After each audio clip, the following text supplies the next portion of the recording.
video, I wanted to show you what a mindful meal looks like. And the best time to watch this video would be when you're alone with a meal, so that you can really put some of what I'm saying to practice.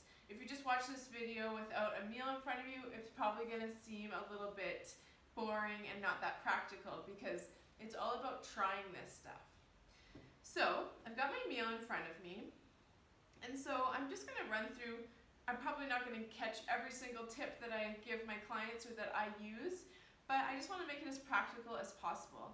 So before meals, ideally, you want to realize that the state of your body and your emotions and your mind affects how you digest the food, how you assimilate the food, how the food affects your body. So what you want to do is make sure your feet are on the floor. You want to take a few deep breaths. You can see that I'm in a fairly peaceful environment. I also love flowers. I love to have something nice on the table with me to make it a bit more of an experience. So it's not just slop together food, stuffing it back. It's actually making meal times a bit more precious and sacred and important. So just putting your feet on the ground. I like to take at least 3 deep breaths. This just helps get me into my body. A lot of times, I know for me and many people, we're all up in our head, we're rushing, we're doing a million things, but just to center yourself in your body. Breathing is the easiest way to do that. And there's also a lot to be said for having your feet on the floor instead of crunched up into a ball or cross-legged or sitting on the couch curled up. When you're curled up and your feet aren't grounded, it's a lot harder to notice what your body needs and wants. Then you end up usually overeating and things like that. So I also like to look at my food, and sometimes I do this while I'm prepping it. I eat out a ton, so if I got this food from a restaurant or the food court or something, I would just show appreciation to who made it. I would thank them for it, but I also just appreciate the people, the hands that made it. What I have here is handmade gnocchi from the market, so I'm so thankful to the person that created that, the earth for allowing this to grow, the ingredients, and everything that made this meal possible. So gratitude is sort of like those deep breaths. It brings you back into yourself, into your body, into your center. And it's also just a great practice for living a happier life, but also helps slow you down and get you ready for that meal. And then I always like to check in with my hunger. Where am I on the scale from 1 to 10? 1, I'm starving. 10, I'm stuffed. Roll me out of here. And for me right now, I'm probably a 1 or a 2. I am super hungry, so I'm super excited to eat this, and my mouth is watering, which means I know that I'm ready, and my mouth, everything's ready. So check in with that hunger. I also like to check what feelings I'm bringing to the meal. At this point, I'm just bringing excitement that I get to eat now. But sometimes I'll be bringing a lot of stress or anxiety or frustration or anger to the meal. And so although those emotions might need to be processed and dealt with after the dinner, if I'm truly physically hungry and I'm feeling a lot of emotions, I just try to breathe and tell myself, okay, Charmaine, let's just focus on the food, because what's the point of ruining the whole joy of the meal by being stressed? And there's a quote that says, a happy person could digest a stone. And I love that because it's so true. You digest so much better when you're happy and relaxed. So then it's time to kind of dig in and pick a bite. Make that bite, make it important, make it exciting, and then you're going to put your silverware down after you put the food in your mouth. Oh, I got a shrimp tail, I missed one. Oops.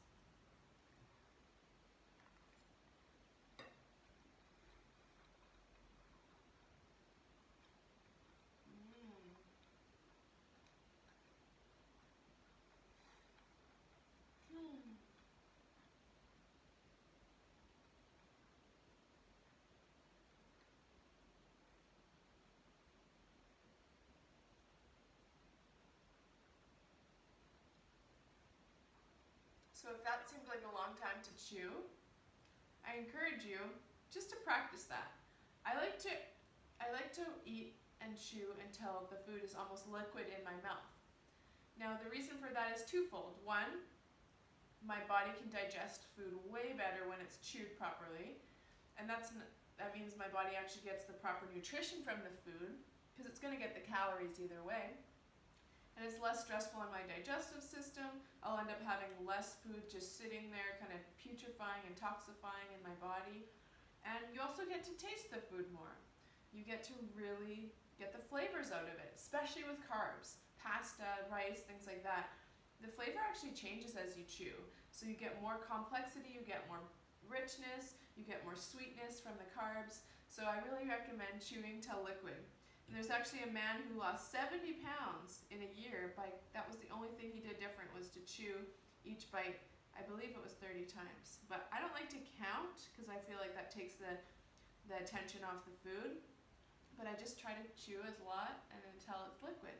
So you can grab your next bite. And I want you to focus this time on closing your eyes and just tasting the flavors.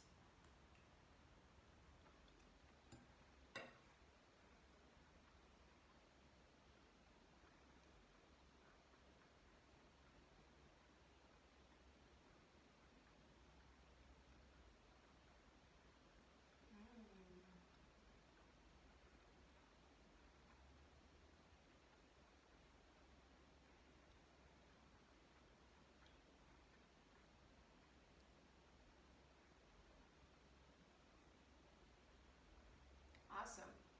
So by closing your eyes, I'm not going to say you're going to close your eyes while you're eating with other friends and stuff, but even once in a blue moon at a restaurant or out with people, just close your eyes for a couple seconds.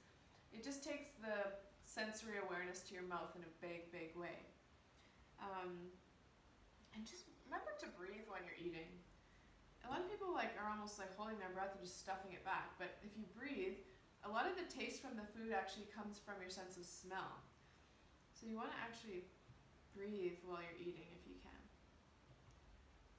So taking another bite. And the reason I put the fork or the cutlery down is because I used to always be planning my next bite or my next meal or dessert. And so the symbology of putting the fork down after you take the bite shows that you're actually letting yourself have that precious bite instead of just focusing always on the next bite.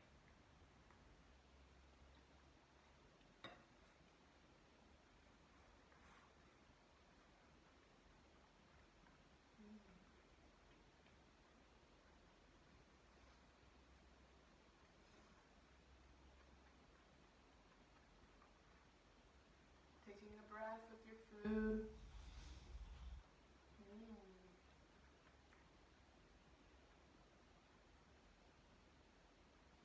Awesome. So feel free to continue eating as I talk, but that whole idea of putting the silverware down and letting yourself have the bite in your mouth, that was a big, profound learning for me because, like I was saying, I used to put the bite in my mouth, but then I'd already be poisoning the next bite. So more of my focus was on making up the next bite than what was actually happening in my mouth. And I said I loved food and I said I loved the flavors, but I was never getting them. I would eat an entire meal, but be more focused on the next bite or a dessert or whatever else, that I actually robbed myself of all the pleasure. And a lot of people have a weird relationship with food. It's fraught with guilt and stress. But if you can enjoy the bite in your mouth, you're going to get so much more satisfaction, so much more happiness.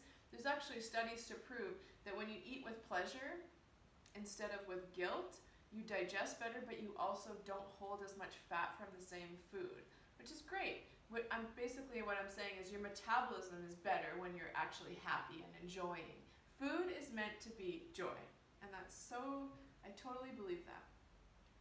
So before your next bite, just put your feet on the ground, make sure you're grounded. Take a big breath and just say, stomach, how full are you? Where are you at on that hunger scale? 1 to 10. It doesn't take a lot of bites to take the hunger edge off. And that's so fascinating because so many people are just on autopilot. They don't even know what hunger and fullness feels like. It takes practice, so don't beat yourself up if you don't. I'm feeling maybe like a 3 now. So I definitely have taken a bit of the edge off, but I'm still pretty hungry. So I'm going to keep going. I like to try to check in every 3 or 4 minutes when I'm eating, just so I don't end up overeating.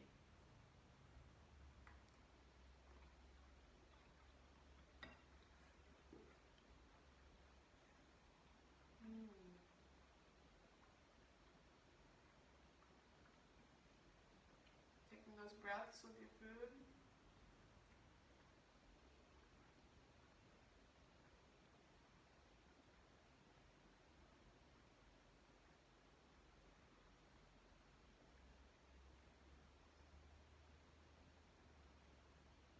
Chewing until your food is almost liquid in your mouth.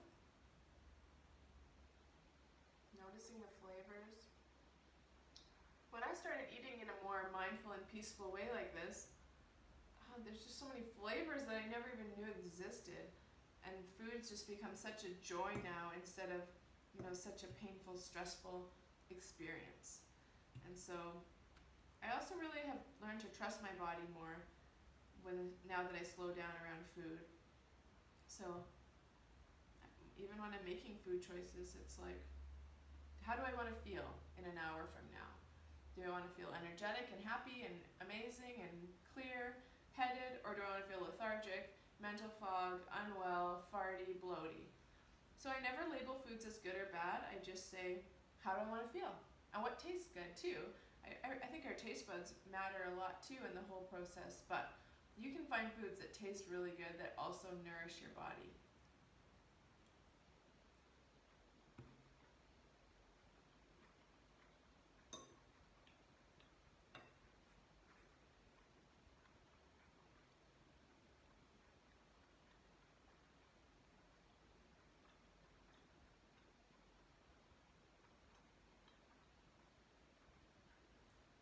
Mm-mm-mm.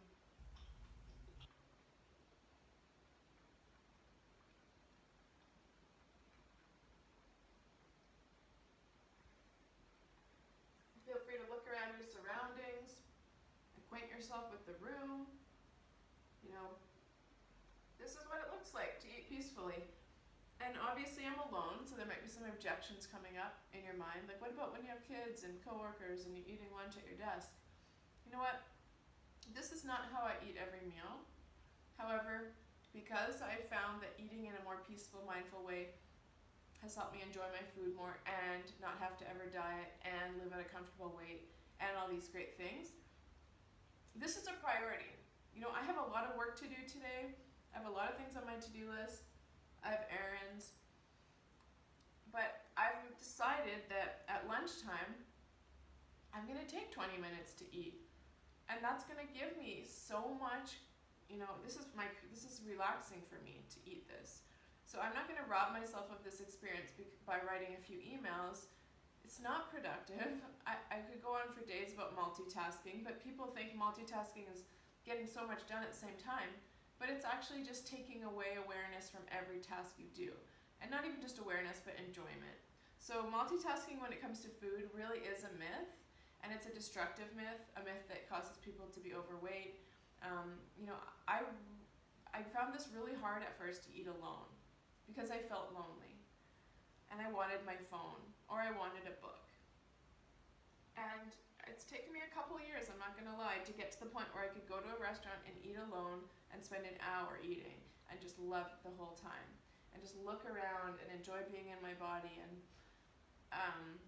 that's a big thing people say. It's awkward. It feels uncomfortable. I want to grab my phone. That's okay. I'm just showing you, I really believe in this so much. And I believe it's something that if you practice, you start to end up loving it. And it starts cultivating so much more presence and peace in your whole life. To me, this is like a meditation.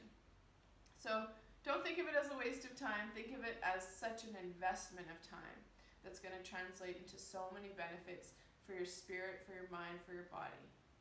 So I'm going to finish eating this off camera, but usually at the end of the meal, I'll just kind of check in and I'll say, where am I at the hunger scale?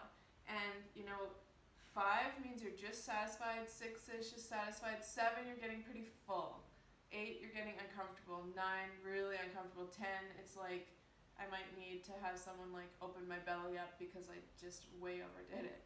So, stopping at the 5-6 range, I like to consider it stopping at the point of energy. So at the point where this food is still giving you energy instead of becoming a burden. Even healthy food, when overeaten, becomes a burden on our system because our metabolism is equal to our appetite. So if we eat more than our appetite, we have a a really hard time digesting. We hold the extra calories as fat. We end up having food that's toxifying it or putrefying in our body, because our bodies are so amazing. They are set up so beautifully that they are perfectly ready to digest a normal, satisfactory meal. But our bodies are not set up to digest 2 or 3 times the amount of food we need. So just eat in a way that respects your body. Stop at a point where you're still feeling energy and like you can go do something, not like you're going to go have to have a nap and pass out. So that's kind of peaceful, mindful eating in a nutshell. Thanks for joining me for my meal. Taking a couple deep breaths, finish off your lunch, and thank you for watching. Have an awesome, awesome, peaceful, beautiful day.